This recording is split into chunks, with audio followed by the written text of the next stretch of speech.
Une précaution incontournable pour les conducteurs et les passagers de véhicules automobiles, c'est de boucler la ceinture pour chaque trajet, petit ou long. Vous étiez de plus en plus nombreux ces dernières années à y penser, mais malheureusement, l'IBSR constate que cette tendance positive s'est enrayée. Deux tendances préoccupantes. La première, c'est qu'il y a quand même une stagnation du taux de port de la ceinture à l'avant. On avait fortement augmenté depuis 2003, mais ici, les derniers chiffres montrent quand même une légère stagnation. Donc, il reste pas moins de 1 passager sur 6 à l'avant qui ne s'attache pas. Et deuxième tendance préoccupante, c'est à l'arrière. À l'arrière, là, c'est pratiquement une personne sur 2 qui ne s'attache pas. Et ça aussi, c'est très préoccupant. Il reste peut-être un noyau dur de personnes qu'il est difficile de convaincre du bien fondé de la ceinture.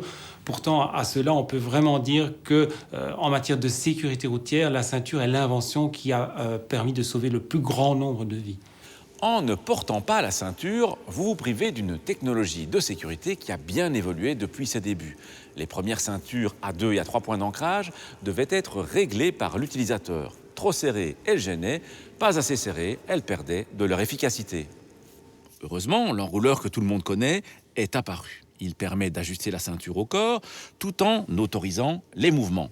Et il est complété par un système qui bloque la ceinture en cas de traction brusque. C'est le dispositif de base de la ceinture.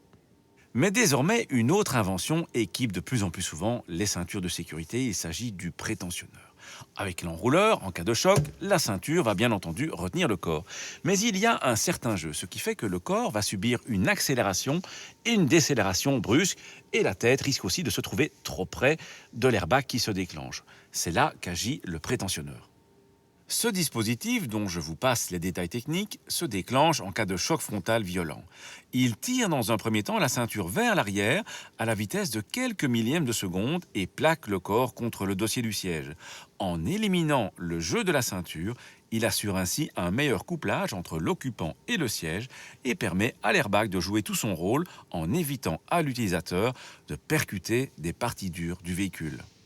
Dans un second temps, les prétentionneurs sont aussi équipés d'un limiteur d'effort qui va agir quelques millièmes de seconde après le prétentionneur afin de relâcher la ceinture très légèrement pour que le corps humain ne subisse pas toute la pression du choc. La combinaison prétentionneur, limiteur d'effort et airbag assure la meilleure protection pour les occupants d'un véhicule. Vous comprenez bien qu'il serait dommage de vous priver de toutes ces technologies que vous avez quand même payées en achetant votre véhicule et qui peut vous sauver la vie ou celle d'autres occupants de votre véhicule. Et si cela ne vous suffit pas encore, souvenez-vous que l'amende est désormais pour un adulte de 110 € et pour un enfant non attaché de 165 €.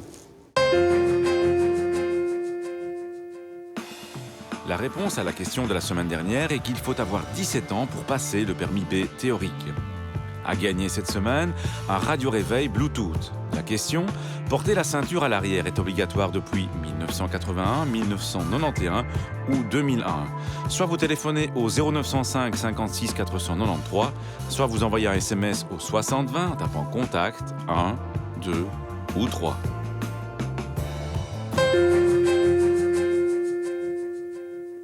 Pour être efficace, la ceinture doit être portée correctement. Veillez ainsi à ce que le baudrier passe sur l'épaule et plus précisément sur la clavicule, et certainement pas sous les aisselles comme le font certains. Car en cas de choc, la cage thoracique serait écrasée. Évitez de tordre la ceinture en la plaçant. Quant à la partie ventrale, elle doit reposer sur les hanches et non sur l'estomac. Pour les femmes enceintes, ni le baudrier ni la partie ventrale ne doivent peser sur le ventre, mais doivent être placés comme dans cet exemple. Enfin, la ceinture doit être plaquée au corps pour être efficace. Évitez donc de porter un gros anorak par exemple, ou de donner intentionnellement du mou à la ceinture comme certains le font. À la semaine prochaine et d'ici là, bonne route!